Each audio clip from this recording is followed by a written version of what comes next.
cette visio sur une présentation un peu de l'optimisation de l'école de tennis.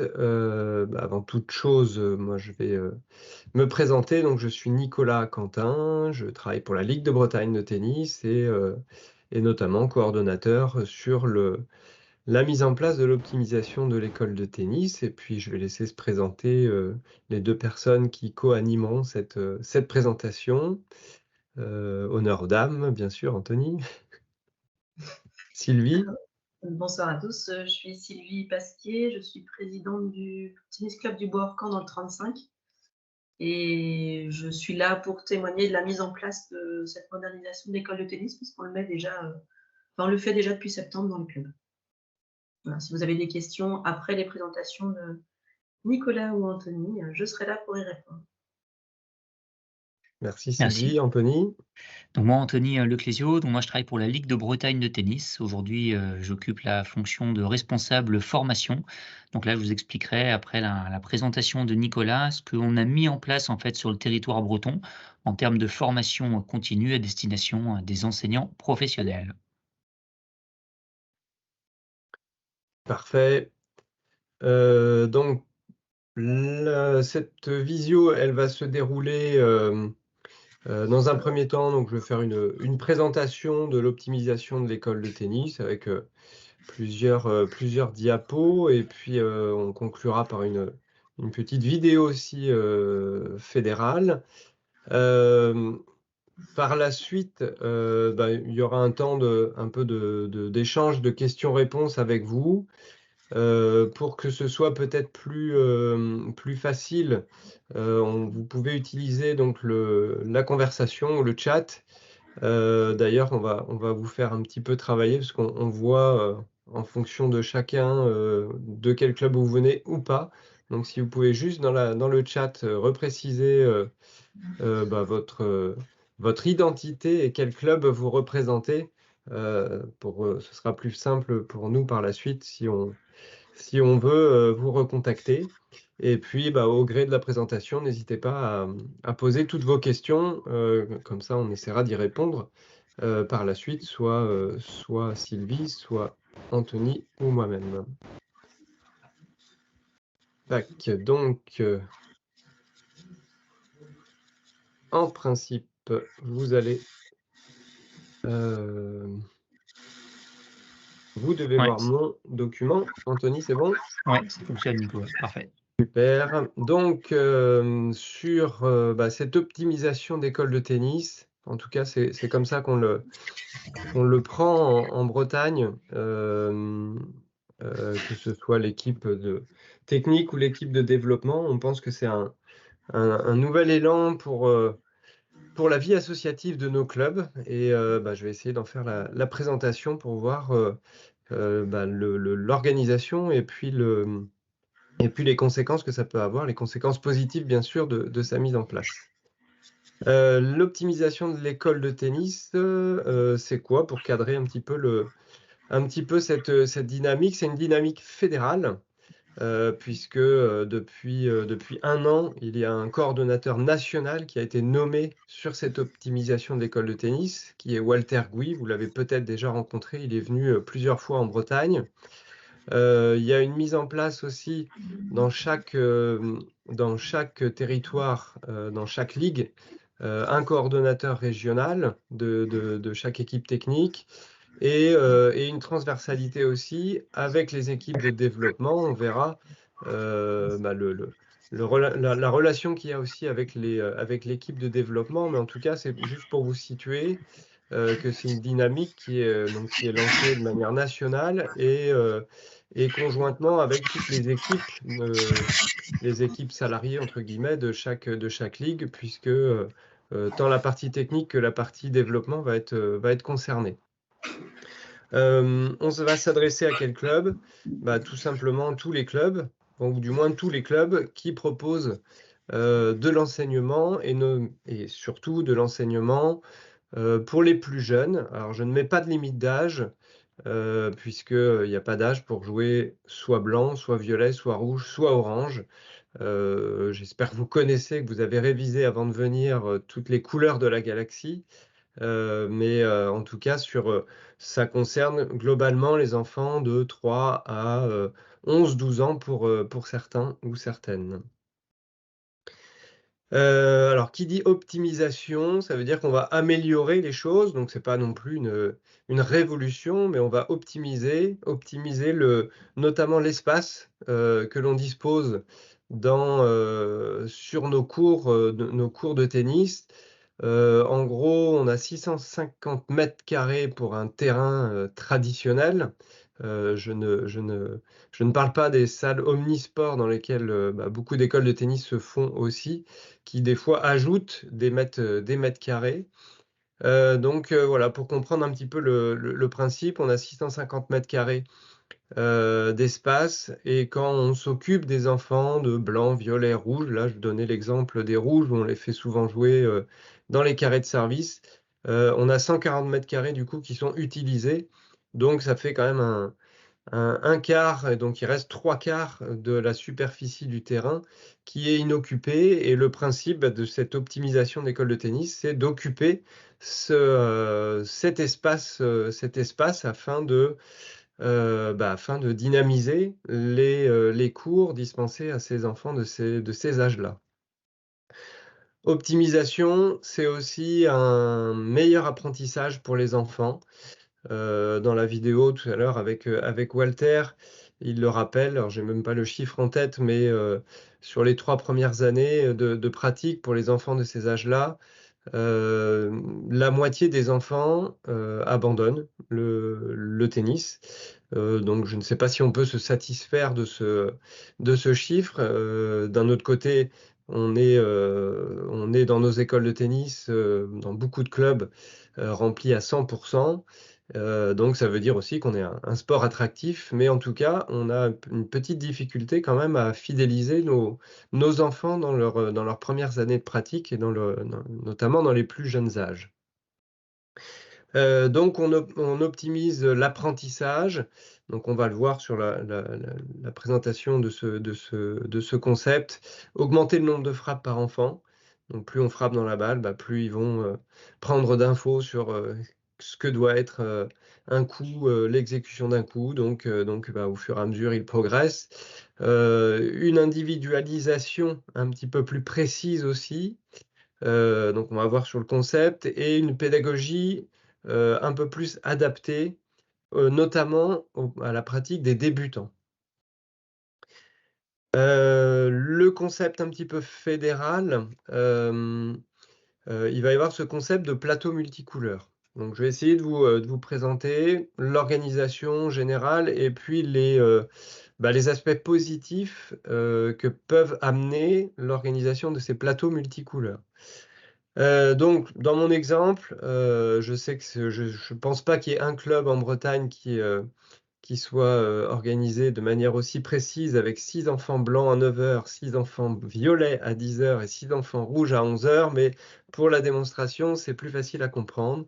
Donc globalement, nos écoles de tennis, le samedi matin, on a nos créneaux un peu pour les enfants, donc blanc, violet, rouge, avec un enseignant. On avait depuis plusieurs années présenté et essayé de vous solliciter sur le concept de répétiteur. C'était le mot qu'on avait un peu utilisé. Donc c'était de faire venir des ados pour la plupart. Alors la plupart du temps, c'était les meilleurs jeunes du club, plus investis un peu dans la compétition, de les faire venir pour se mettre en face d'enfants, et puis de faire en sorte qu'ils puissent augmenter un petit peu le nombre de frappes pour les enfants.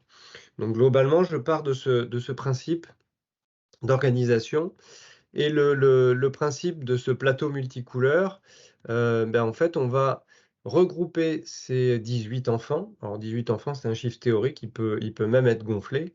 Mais en tout cas, ces trois créneaux, on va les regrouper sur un seul créneau. Donc par exemple à 10 h. Et donc on arrive toujours avec dans cette organisation un enseignant et un répétiteur. Donc là, 2 personnes pour 18 enfants de 4, 5, 6, 7, 8 ans ça peut être un petit peu, on peut les mettre un petit peu en difficulté. Donc le concept de plateau multicouleur va ajouter des coachs juniors. Donc là, on fait bien, enfin moi je fais bien la différence entre répétiteur et coach junior, puisque il aura une implication plus grande dans la pratique et dans l'organisation, la présentation, l'animation des différents ateliers. Et pour bien situer la différence aussi entre répétiteur et coach junior, le ratio me paraît très important puisqu'on part sur un coach junior pour 2-3 enfants maximum. Donc forcément, dans cet exemple, on part sur 6 à 9 coachs juniors qui viendront compléter l'enseignant, le moniteur du club, donc ils viendront l'accompagner et l'aider dans l'organisation de ce plateau. Donc ça peut paraître assez nombreux comme coach junior, mais en tout cas, Sylvie pourra en parler tout à l'heure. Les clubs qui ont lancé cette dynamique arrivent là très rapidement à avoir un pool de 20-25 coachs juniors juste en présentant ce dispositif et en leur proposant de venir aider à l'organisation.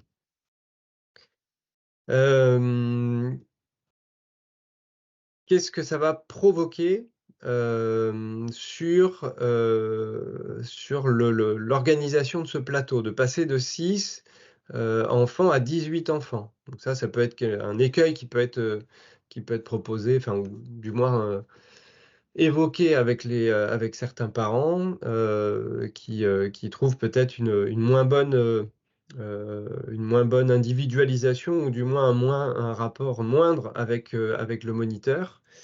Ça va apporter... Alors, il y a quelqu'un qui a pris le contrôle de mon document. Ça, ce n'est pas très sympa. Alors, je vais reprendre mon document. Je crois qu'il y a quelqu'un. OK. Reprendre. Voilà. Donc, ça crée tout simplement déjà une dynamique de groupe. 18 enfants, 9 coachs juniors, plus un entraîneur. On arrive à une petite trentaine de personnes sur un cours. Donc ça crée une belle dynamique de groupe. Ça, je parle au nom d'Arnaud Froger, qui est le moniteur du Bois-Orcan, dont Sylvie est la présidente. Et donc il s'était fait cette réflexion sur le tennis scolaire, où il en fait depuis plusieurs années, et il voyait une trentaine d'enfants venir dans le club, et à chaque fois, il trouvait que les enfants se prenaient au jeu, il y avait beaucoup de sourires, beaucoup d'énergie. Et quand il faisait le comparatif avec les fameux créneaux à 6 enfants, il ne voyait pas la même énergie, le même enthousiasme à pratiquer avec un grand nombre autour de soi. Et donc ça, c'est vraiment un point fort de ce concept, puisque ça crée vraiment une très belle dynamique de groupe, ce qu'on cherche aussi à travers notre organisation associative, c'est aussi de créer cette dynamique de groupe, et ça peut aussi, entre guillemets, casser ou changer un peu l'image que l'on a du tennis, où le grand public ou certains élus de nos municipalités voient le tennis d'un mauvais œil, puisqu'on n'est toujours que 2 joueurs sur un court. Là, ça permet aussi de changer un peu l'image du tennis. À l'intérieur de ce grand groupe, plus on est de monde, plus c'est facile d'harmoniser, d'homogénéiser peut-être les partenaires de jeu, quand les enfants évoluent de couleur, et que par le passé, peut-être que si on voulait leur proposer un groupe adapté, il fallait changer d'horaire, il fallait changer de jour. Donc là, on peut très bien s'organiser à l'intérieur du groupe, donc ça crée quand même des solutions en interne qui sont beaucoup plus faciles.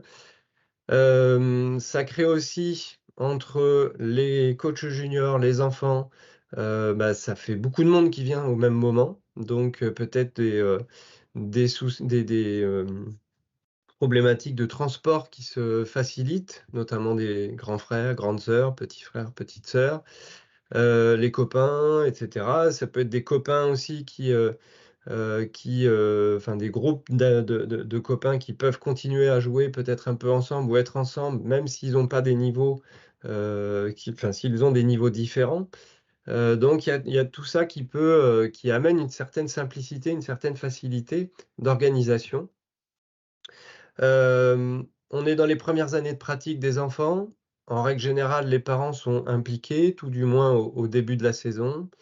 Donc ça veut dire que, dans le clubhouse, on a aussi peut-être une quinzaine, une vingtaine de parents qui sont dans le clubhouse. Donc c'est l'occasion aussi, dans les premières années de pratique, enfin d'accompagnement, en tout cas pour les parents, c'est leurs premières années, première séance, premier mois d'accompagnement, d'avoir un accueil privilégié, donc avec un café, pourquoi pas un petit déjeuner, etc.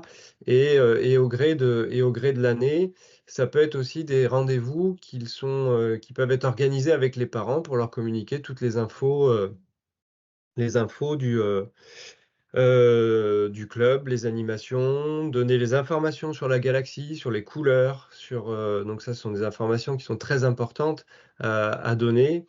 Et ça, c'est plus facile, à partir du moment où tous les parents sont au même endroit, c'est plus facile d'aller véhiculer ces informations-là. En fonction de l'organisation du plateau aussi, l'entraîneur peut parfois se sortir, puisqu'il a les coachs juniors qui animent, et une fois que c'est bien huilé, lui, il peut aussi se sortir de l'organisation et de venir discuter avec les parents, échanger avec les parents, chose qui est difficile de faire dans, on va dire, notre organisation traditionnelle, où les fameuses petites 5 minutes à la fin de l'entraînement ou 5 minutes au tout début du deuxième cours, où là, on peut échanger un petit peu avec les parents. Donc là, ça permet aussi, par moment, à ce que l'enseignant puisse améliorer la communication et faire une communication plus globale et collective auprès des parents. Dans cette organisation, donc là, on s'occupait un peu des enfants.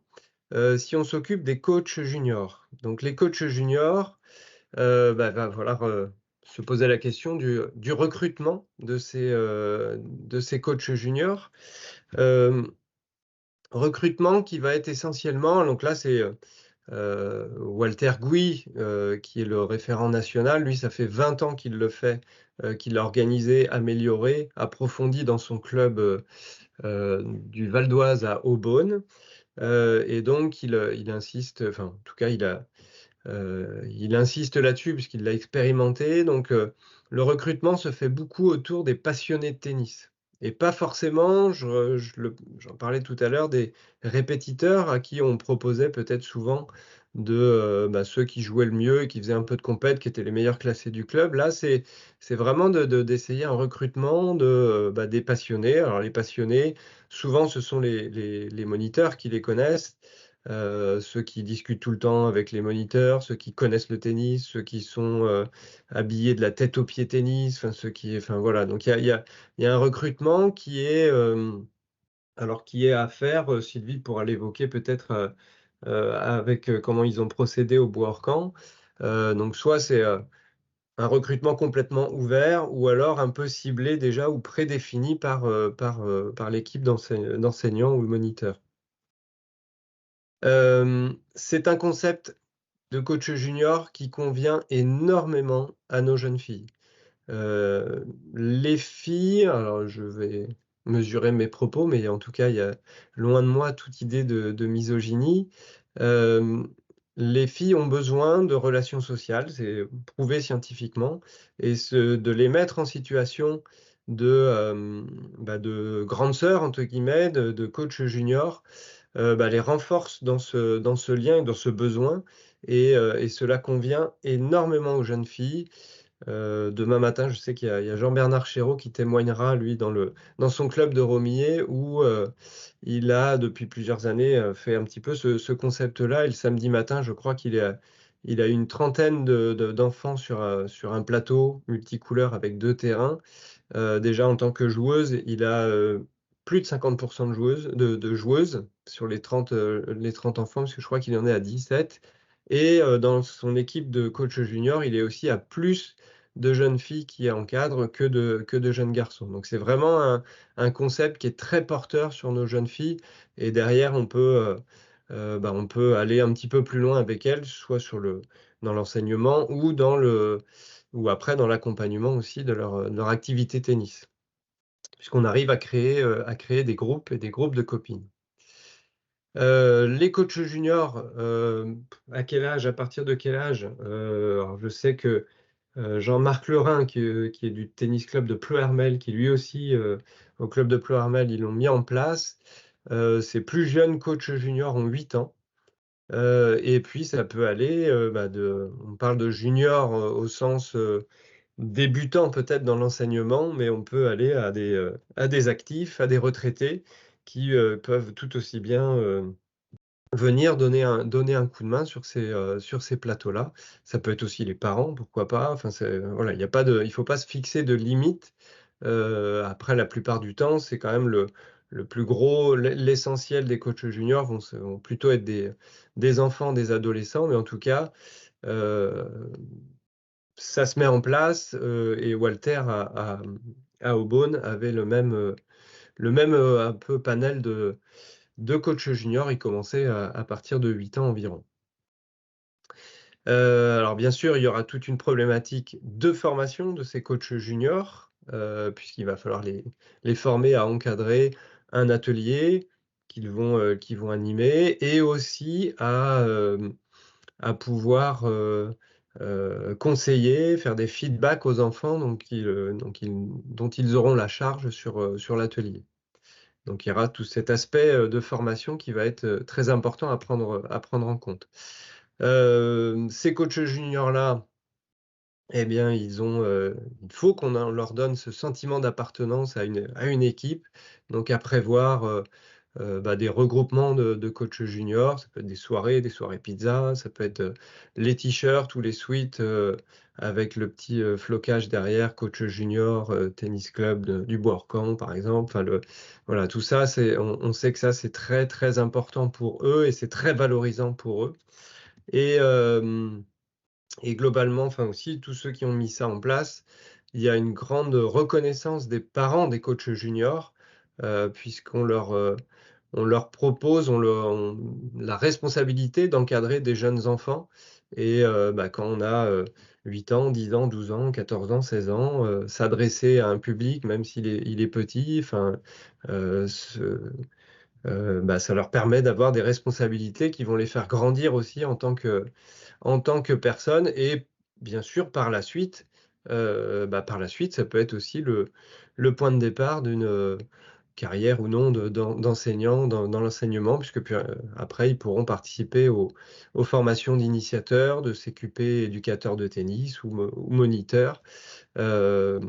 Et avec ce pool d'enseignants, enfin de coachs juniors, et les problématiques de recrutement qu'on a eues ces 2-3 dernières années d'éducateurs de tennis, ça permet quand même à plutôt court, moyen et j'espère long terme, d'asseoir un pool d'éducateurs ou de moniteurs qui pourront bien sûr encadrer les autres groupes de vos écoles de tennis.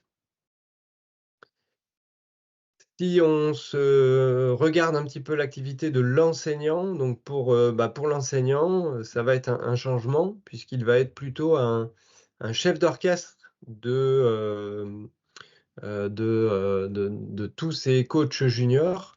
Donc il va passer d'un statut où aujourd'hui il est l'enseignant qui délivre les exercices, les conseils, etc. Alors que là, il ne va pas être en face-à-face pédagogique direct avec les enfants. Il peut continuer, bien sûr, mais il va surtout être là pour que ce plateau multicouleur soit bien huilé, bien ficelé, que les coachs juniors animent les jeux, adaptent les jeux, et puis après que les groupes tournent de la bonne manière. Donc c'est un autre aspect du métier. L'autre club aujourd'hui qui a aussi mis en place ce dispositif. C'est le club de Saint-Jacques-de-la-Lande, avec l'enseignant qui est Guy Bédéric, donc qui est dans le milieu rennais et très connu, ça fait près de 40 ans qu'il enseigne le tennis. Et pour lui, comme il le dit, c'est un nouveau souffle et une fraîcheur de travailler en équipe, puisque là, forcément, un chef d'orchestre, il va manager toute une équipe, et de travailler en équipe et d'avoir ce dynamisme, c'est valorisant pour lui. Et puis c'est un nouveau statut, une nouvelle mission qui lui renforce encore sa passion à enseigner. L'enseignant, en étant un peu plus proche aussi des parents, des enfants, des parents, on renforce ce rôle de relation importante, et même en préparant la visio. Je me disais même que parfois, ces enfants blancs, violets, rouges n'étaient pas toujours confiés aux moniteurs de nos clubs, mais plutôt à nos initiateurs ou à nos éducateurs de tennis. Et je pense que c'est très important que nos moniteurs de tennis puissent avoir un regard sur tous les enfants, et un relationnel aussi avec tous les parents, notamment dans les premières années de pratique. Ça me semble vraiment fondamental pour fidéliser et les enfants et aussi les parents. Si on revient sur notre organisation, parce que un des gros avantages, outre l'amélioration de l'apprentissage et le dynamisme que va créer le créneau en lui-même, 2 créneaux se libèrent, puisque le créneau de 9h et le créneau de 11h ne sont plus alloués. Donc là, alors bien sûr, ce n'est pas pour baisser le nombre d'heures d'enseignement de nos moniteurs, mais plutôt d'avoir cette possibilité de créer de nouveaux créneaux. Donc là, c'est là où l'identité du club et le projet du club intervient aussi, parce que ce sont des possibilités qui sont ouvertes, qui sont ouvertes à de nouveaux adhérents. Donc, je sais que dans beaucoup de clubs, nos écoles de tennis, jeunes, seniors, sont assez, sont remplies, voire même beaucoup de clubs refusent du monde. Donc, soit on peut dédier ces nouveaux créneaux par l'accueil de nouveaux adhérents ou de nouvelles adhérentes. Soit on peut renforcer aussi, pourquoi pas, le centre d'entraînement, donc proposer de nouveaux créneaux pour les enfants ou les plus grands qui ont envie de pratiquer encore plus. On peut aussi coupler ces créneaux aussi avec les coachs juniors, parce que les coachs juniors, bien sûr, eux, ont leur pratique de joueurs et de joueuses de leur côté. Et donc l'intérêt de proposer aux coachs juniors, à certains coachs juniors, de venir avant ou après, ça leur permet de venir qu'une seule fois au club et d'être présent pendant 2 heures. Je sais qu'à Saint-Jacques, par exemple, le samedi à midi, justement, sont prévus aussi le foyer, enfin, ou le clubhouse du club, de manière à pique-niquer tous les enfants ensemble, pour prolonger encore la présence au club et renforcer ce sentiment d'appartenir au club, et de prendre du plaisir à passer du temps au club. Donc voilà,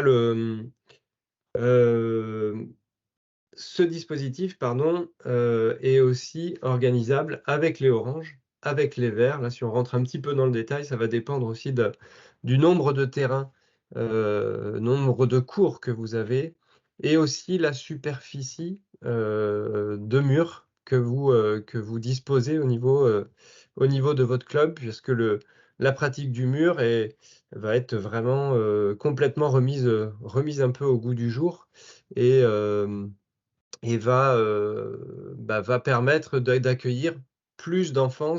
Plus vous allez avoir de murs, plus vous pouvez accueillir des enfants, puisque plus on peut les faire jouer en même temps, avec une raquette en main. On a quelques Alors, questions, Nico, je ne sais pas si tu veux les traiter maintenant ou... tac. Attends, je regarde où j'en suis. Juste pour revenir à mon... mais là, je vois plus du tout, voilà. Je sais pas si vous le voyez, c'est ma diapo. Donc je reviens sur ma diapo initiale, sur le meilleur apprentissage. Donc un meilleur apprentissage pour les enfants avec une augmentation du nombre de frappes par enfant. Donc là, vous avez compris, donc grâce au mur, on va augmenter ce nombre de frappes.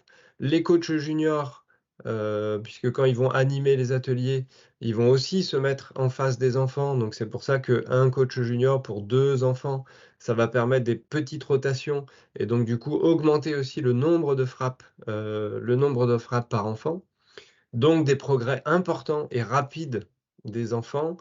Et plus on progresse, généralement, plus on a envie de continuer à jouer et donc plus on se fidélise à notre pratique. Une individualisation plus efficace puisqu'on a un coach junior pour 2 enfants. Donc là, c'est pareil, il y a tout un dispositif de conseils très très simples. Alors soit dans les 2 concepts que l'on vous propose, soit l'optimisation d'école de tennis un peu fédérale ou tennis couleur, à chaque fois les conseils sont très très simples et les enfants de 8 ans, 9 ans peuvent non seulement les comprendre, mais surtout les mettre en pratique et corriger l'enfant qu'il va encadrer en face de lui en lui disant que bah là, il n'a pas frappé la balle suffisamment devant lui, etc. Par tout un codage qu'il va pouvoir animer et en faire bénéficier les enfants des plateaux multicouleurs. Et une pédagogie plus adaptée, mais là, je viens de le dire en général. On peut faire une première petite pause si on veut, Anthony, s'il y a des questions. Oui, alors tu me diras, tu as répondu à certaines, mais je vais reprendre Pierre de Baden. Donc, Oui, qui sont les coachs juniors, l'âge, le recrutement et l'incitation? Tu as répondu en grande partie à cette question. je pense. Je ne sais pas si Pierre, du coup, veut intervenir. Et il demande aussi, il demande une précision sur qui se charge de la pédagogie formation des coachs juniors. Alors, bah, bien sûr, c'est le moniteur. C'est le moniteur qui va former ses coachs juniors. Donc, soit sur un temps dédié. Je sais que Arnaud Froger au Bois-Orcan a convié ses 20 coachs juniors à vivre le plateau multicouleur qu'il a organisé. Donc, à le vivre en tant que joueur, de manière à ce que chaque coach junior ait vécu tous les ateliers. Et en vivant les ateliers, bah, l'enfant s'imprègne de l'exercice qu'il va animer. Et après, bah, à Arnaud de compléter sur la formation, les différents conseils à donner et les observables un peu à corriger pour les enfants. Donc, Alors, il y a cette pardon, facilité. ma question était un peu plus, un peu plus précise. Oui. J'imagine que c'est les enseignants qui forment les coachs juniors, mais qui forme les enseignants à cette méthode? Eh bien, bah, là, c'est ce qu'on va présenter après. C'est toutes Ah, les OK, formations continues que l'on va proposer au sein de la Ligue de Bretagne. d'accord. C'est ce que va présenter Anthony, puisqu'on a diverses formations continues là qu'on va organiser au niveau de la Ligue pour former Bon, ben, former les j'attends la suite moniteurs. alors. Un temps d'avance, Pierre, un temps d'avance. Ensuite, on avait une question Euh, de Laurent qui est 18 enfants sur un seul cours. Tu mélanges niveau de couleur, mais aussi garçons et filles. Ça, tu as répondu, Nico. Hein, mais on pouvait, ouais, justement, c'est très important qu'il y ait cette mixité-là, qu'il y ait cette mixité garçon-fille. Et pour les filles, euh, bah, globalement, avec notre dispositif de 6 enfants par cours, et puis le fait qu'on s'adapte beaucoup aux desiderata des parents, on se retrouve à une mixité un peu non choisie avec 1 ou 2 filles pour 5 ou 6 garçons. Et là, c'est pas une mixité qui est très positive, alors que là, avoir 18 enfants, 18 enfants en même temps, même si on a, on va dire 5 filles ou 6 filles, il y a possibilité de tout faire. Il y a possibilité de mixer les sexes, il y a possibilité de les laisser entre filles, de laisser les garçons entre eux, mais les garçons entre eux, il y a toujours eu ça. Par contre, les filles, il n'y a pas forcément cette possibilité d'effet de groupe. Et l'effet de groupe est très important pour nos jeunes filles. Mais un effet de groupe à une fille pour 5 garçons, c'est compliqué. Même à 2 filles, un groupe, par définition, c'est à partir de 2, mais l'effet de groupe et la dynamisation est quand même moindre. Après, on a une petite crainte sur, c'est pas une question, mais que ce système, l'enseignant principal voit ses heures réduites. Et après, avec une précision, tout dépend donc de la taille des clubs. Bah non, parce que le principe, c'est justement de pouvoir avoir des créneaux, libérer des créneaux pour autre chose. Sylvie, tu voulais intervenir? Oui, parce que justement, j'avais vu cette crainte-là. En fait, non, concrètement, nous, Arnaud, chez nous, n'a pas perdu d'heures, par exemple, parce que les heures qui sont libérées par le regroupement de nombreux enfants sur un même créneau permet de prendre, par exemple, les coachs juniors sur un créneau supplémentaire dans la semaine par rapport à leur cours. On leur propose, nous, par exemple, un plateau mur en dehors de leur heure de cours à eux. Ça permet de les faire revenir sur des temps de formation, justement, avant la mise en place des plateaux. Avant chaque cycle, on fait ça par cycle scolaire. Et les ateliers changent à chaque nouveau cycle, entre 2 vacances. Et donc, il faut les faire revenir pour leur expliquer comment va fonctionner le plateau. Et puis, il ne faut pas oublier qu'une fois que ces enfants-là vont sortir de ces couleurs-là, il faudra leur proposer revenir à une formule un peu plus classique en orange, puisqu'après, ils sont sur des cours un peu plus grands. Donc, il faut aussi des créneaux pour eux, en espérant les fidéliser, bien sûr, mais c'est le but. Hein. On se dit qu'avec ces plateaux-là, ils vont pas repartir l'année suivante. Donc, si on les garde, on ne peut pas en garder autant, on ne peut pas en garder 20 ou 25 en couleur orange. Voilà, c'était juste pour cette précision-là sur le nombre d'heures. Si je peux me permettre d'ajouter quelque chose Vas-y, aussi, Sylvie, bien sûr. la question sur le recrutement des coachs juniors et les incitations. Nous, ça a été un peu la bonne surprise de cette mise en place. On avait quelques doutes sur le fait de recruter assez de coachs juniors dès la première année. Et en fait, on en a 23, je crois, au total. Majoritairement le samedi matin. On en a un peu plus le samedi matin que le mercredi matin, mais bon, de fait, parce que certains ont collège ou lycée. Mais on s'y est pris dès le printemps, en fait, pour sonder les familles et les enfants qui potentiellement pouvaient être intéressés et qu'on supposait être intéressés, en tout cas. Donc, on a dressé la liste, les enseignants ont dressé la liste des enfants qui pressentaient pour être coach junior.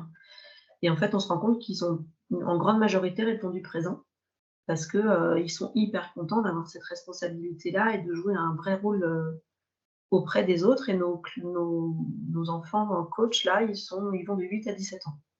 Donc, c'est assez variable, avec une bonne part de filles, effectivement. Ce n'est pas la majorité, mais on a plus de filles coach que la proportion habituelle de nos filles dans les cours.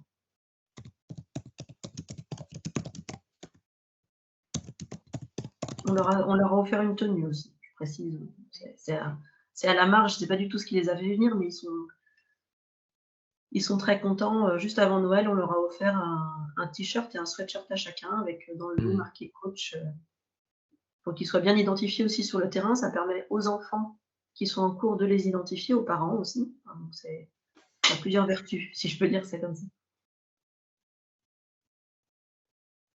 Très bien, merci Sylvie. Deux autres questions.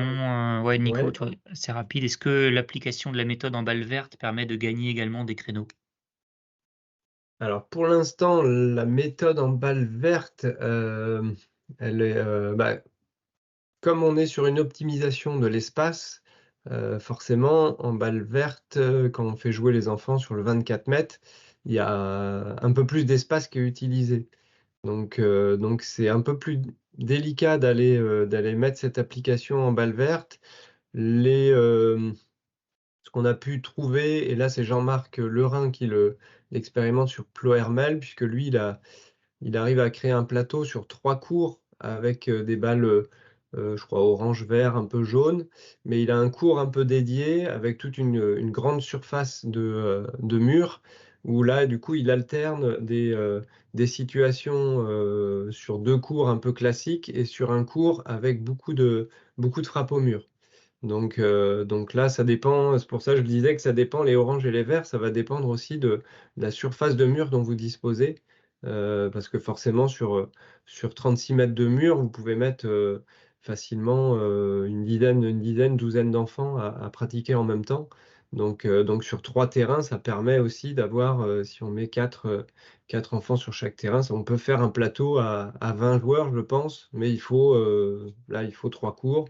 Ou alors on peut le projeter sur 2 cours aussi avec un cours mur et un cours un peu plus traditionnel. Et tu as une dernière question sur as-tu constaté des progrès dans la pratique? Alors, moi je vais parler au nom d'Arnaud, de Jean-Marc et de Guy Bédéric, puisqu'ils ont mis ça en place depuis septembre.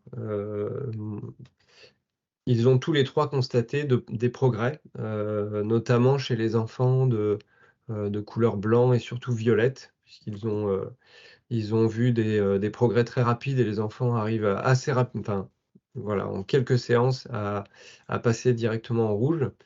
Et je pense que moi je peux pas parler au nom enfin je parle au nom d'eux, mais je peux parler moi d'un concept que j'anime, puisque moi je suis comme Jean-Loïc Le Guelaf ou Gildas Villard dans le 29 ou Tony Marguet. Nous ne sommes pas en club, donc on ne peut pas euh, justement parler de la mise en pratique concrète et réelle.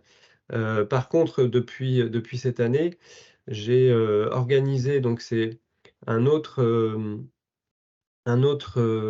concept un petit peu, c'est le plateau mur. Donc là, et là pour moi, donc c'est une nouveauté, voire même c'est une révolution, puisque je ne connais pas de club l'ayant organisé. Alors, à ma connaissance, il y a Arnaud qui l'a fait depuis septembre, aussi pour tous les coachs juniors du club du Bois-Orcan. Donc c'est une nouveauté puisque c'est une séance qui est uniquement au mur. Donc ça peut être un peu sceptique au départ. Donc il s'adresse à ces enfants-là, on va dire de 5 à 12 ans. Plutôt proposé à chaque fois aux passionnés. Donc les passionnés ne veulent surtout pas dire le meilleur niveau, notamment le meilleur niveau technique, mais les enfants qui ont vraiment envie. Et je trouve que c'est révolutionnaire parce qu'on va accueillir sur un même plateau des enfants de niveaux de jeu différents. Les enfants passionnés, si on a envie de leur proposer plus, parce que c'est un des rôles aussi de nos clubs, d'améliorer le niveau de jeu de nos jeunes enfants. Et dès qu'on veut peut-être proposer un peu plus, donc il faut trouver un autre créneau, il faut trouver des partenaires d'entraînement. Peut-être des fois, on vous demande pour certains enfants d'avoir des créneaux un petit peu plus orientés sur la technique, donc plus individualisés, donc avec un enfant, 2 enfants, donc toujours la même chose, c'est difficile peut-être de trouver ces créneaux-là. Et là, avec ce plateau mur, on peut faire venir, moi concrètement le mardi soir, sur Rennes, donc je fais venir des enfants d'un peu tout autour de Rennes, des passionnés, et je me retrouve aujourd'hui avec des enfants qui vont de 2018, qui commencent à jouer un peu rouge, etc., et jusqu'à 2014-2013. Et en fait, l'animation de ce plateau, elle se fait assez facile, puisque l'enfant, il va juste s'adapter avec la taille de sa raquette et puis avec la balle qui lui convient aux différents jeux qu'on peut animer au mur. Et donc ça, je trouve que c'est vraiment révolutionnaire par rapport à la pratique de nos enfants. Et là, il y a des progrès qui sont très, très rapides. Euh, pour vous donner un peu la suite, une des suites logiques, Walter Gouy, quand il le faisait à Aubonne, il avait tous les soirs une séance de plateau-mur dans un gymnase. C'était pas dans le club, parce qu'il avait un gymnase où il avait 4 murs. Et en fait, tous les soirs, il avait une dizaine, une petite quinzaine d'enfants qui venaient jouer au mur. Et donc, ceux qui venaient assez régulièrement, plusieurs fois dans la semaine, ils progressaient, ils prenaient entre guillemets souvent deux couleurs dans l'année, 2 couleurs de jeu dans l'année, parce que les progrès sont très très rapides. Faut imaginer que sur une séance uniquement de mur, je pense qu'en 1 heure, on est à peu près, en fonction des exercices que l'on fait, mais on est autour de 400 frappes par enfant. Donc imaginez 400 frappes chaque semaine ou plusieurs fois dans la semaine, forcément les enfants vont progresser. Mais surtout, je trouve que dans notre modèle un peu associatif, je trouve, enfin en tout cas moi, l'idée qu'on s'en fait, nous, l'équipe technique, c'est que de mettre les passionnés ensemble et de leur faire vivre ensemble des créneaux où ils vont pouvoir progresser, mais avec le même enthousiasme, la même envie. Les parents de ces enfants passionnés vont se retrouver aussi sur ces plateaux-là. Et donc, ça crée beaucoup de synergie, beaucoup de brassage et ça crée une belle énergie. Et les enfants progressent énormément. Donc ça, c'est possible aussi, mais tout dépend des conditions que l'on a dans nos clubs. Donc bien sûr, il faut avoir des murs. C'est pour ça que la transversalité avec l'équipe de développement est importante, puisqu'il va falloir construire peut-être des murs dans les clubs. Il y a certains clubs qui ont déjà commencé à construire des murs à Planquette, à Lamballe. Je sais qu'à Carnac, qui cherche à développer aussi, à construire des murs. Donc on va être là aussi pour vous accompagner. On est au début du mouvement, mais on doit être là aussi, nous, pour vous accompagner dans la mise en place et la construction de murs dans vos clubs. Moi, j'en ai fini sur la présentation. Est-ce que, Anthony, il y a peut-être d'autres questions? Non, il n'y a pas d'autres questions. Il y a juste Pierre qui demandait l'avis de Sylvie sur les progrès dans la pratique. Ah, la Alors, présidente. oui, chez nous. Alors moi, je suis pas en première ligne évidemment dans cet aspect sportif, on va dire. Donc je me permets de rapporter ce que constatent nos enseignants, mais oui, ils constatent aussi des progrès beaucoup plus rapides sur les enfants qui débutent, parce que, comme l'évoquait Nicolas, il y a beaucoup plus de frappes de balle par enfant qu'avant, enfin, dans une formule classique. Et du coup, l'engagement, enfin, la répétition fait que forcément ils progressent. Et l'engagement aussi des coachs juniors, c'est ça qui est intéressant aussi, c'est un effet collatéral peut-être auquel on pense moins, mais ils sont vachement plus impliqués dans leur pratique eux-mêmes et réfléchissent plus à ce qu'ils font aussi. C'est-à-dire que comme ils sont dans un rôle plus de conseil, ça les fait réfléchir à leur propre pratique et à s'engager encore plus. Donc les progrès, ils sont mesurables dans les deux populations, ceux qui sont coachés et ceux qui sont coachés. Puis il y a une émulation, bien sûr, on l'a peut-être pas beaucoup évoqué, mais il y a une belle émulation entre les coachs, quel que soit l'âge. C'est-à-dire que ceux qui se connaissent pas d'habitude, ceux qui ont 8, 9 ans, 10 ans, et puis les ados, par exemple, qui font pas du tennis depuis le même nombre d'années, ils se croisent pas habituellement. Là, ils se retrouvent avec une mission commune et ils passent du temps ensemble au club. Et puis souvent, le planning a été fait de telle façon qu'ils viennent pour être coach junior et puis ils enchaînent avec leur propre cours. Ça leur permet de passer pas mal de temps au club. Comme à Saint-Jacques, nous aussi, on propose, ils ont la possibilité de rester pique-niquer au club, par exemple, si c'est sur le temps du midi. Donc, on sent vraiment cette énergie-là qui se développe entre les coachs. Ça, c'est chouette.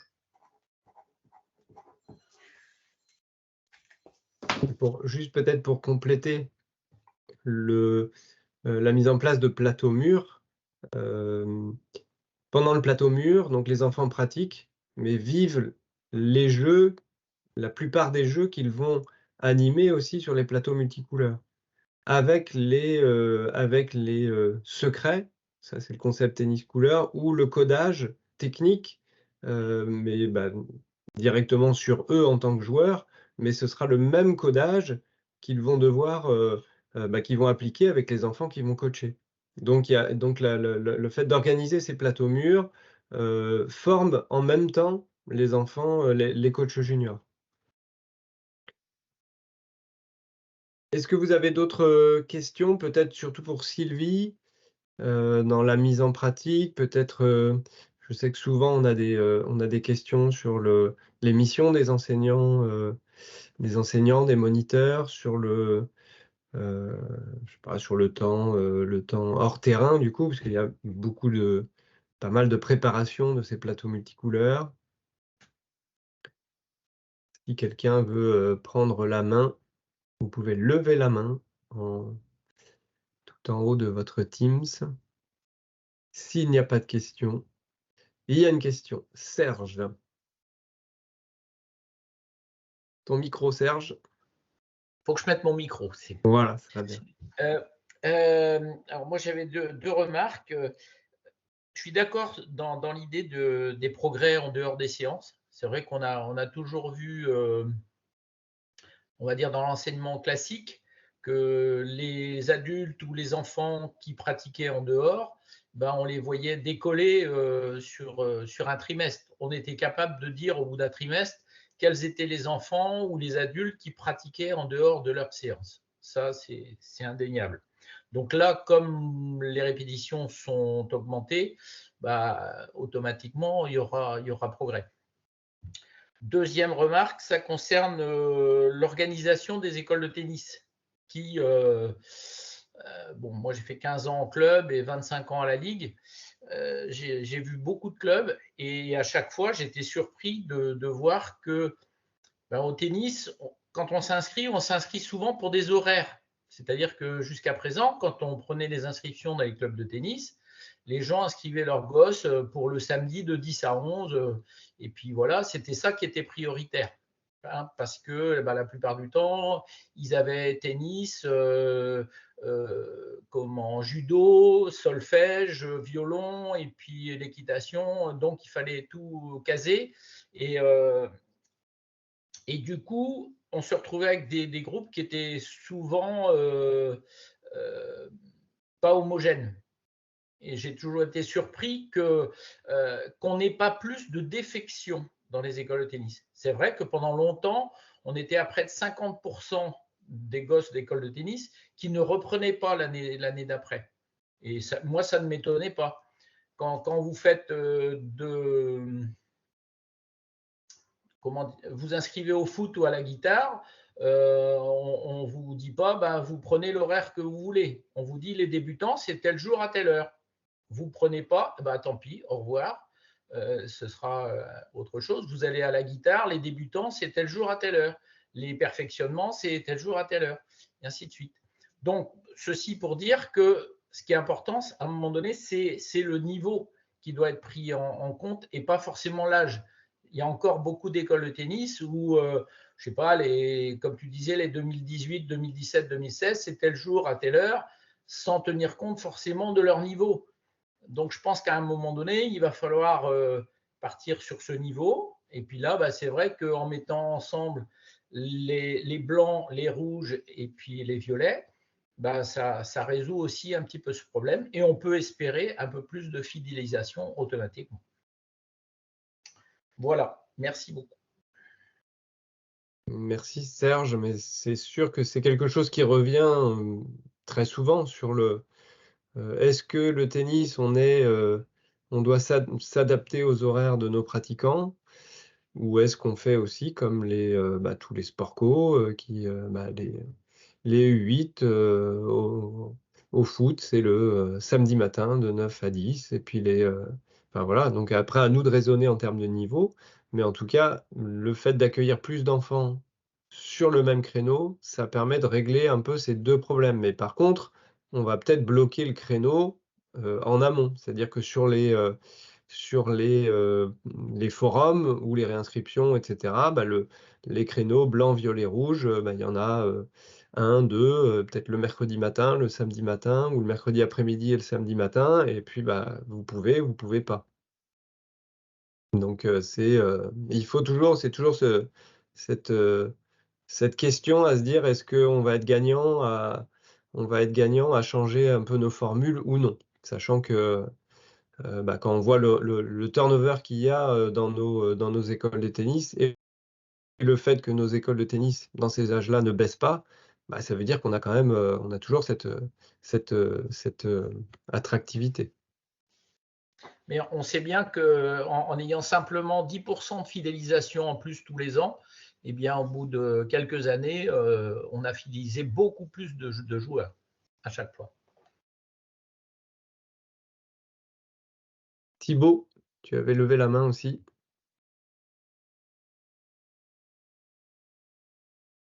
Thibaut.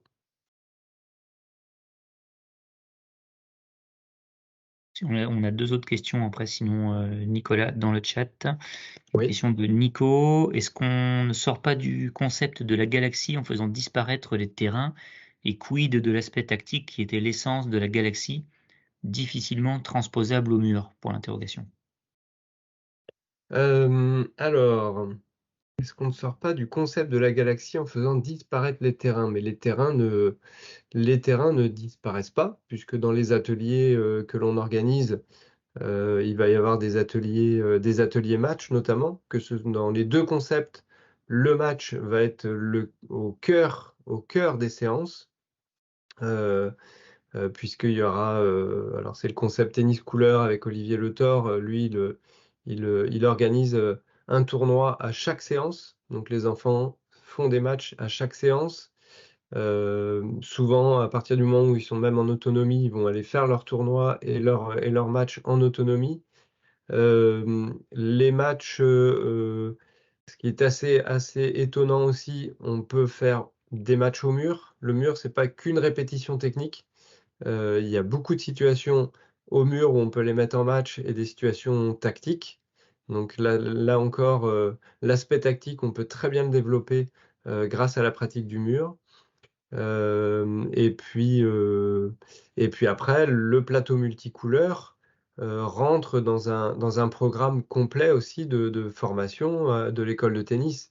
Ça n'enlèvera pas le fait que pour les rouges, il faudra peut-être faire 1 fois, 2 fois, 3 fois, enfin autant de fois que vous voulez dans l'année, des plateaux rouges uniquement de match. Donc il y a pas, ça n'enlève surtout pas le concept de la galaxie où on met au cœur de la pratique des enfants, la pratique du match.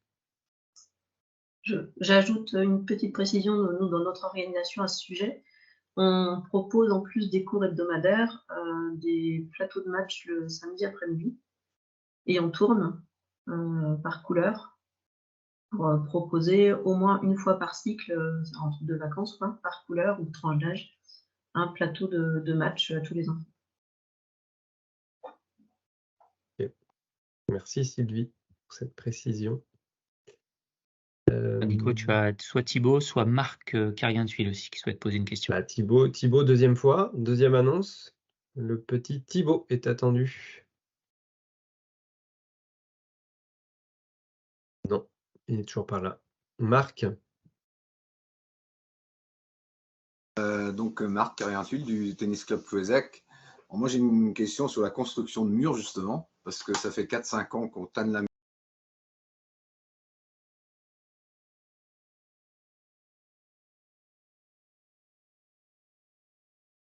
Marc, on t'entend plus. Marc, si tu peux remettre Ça y est?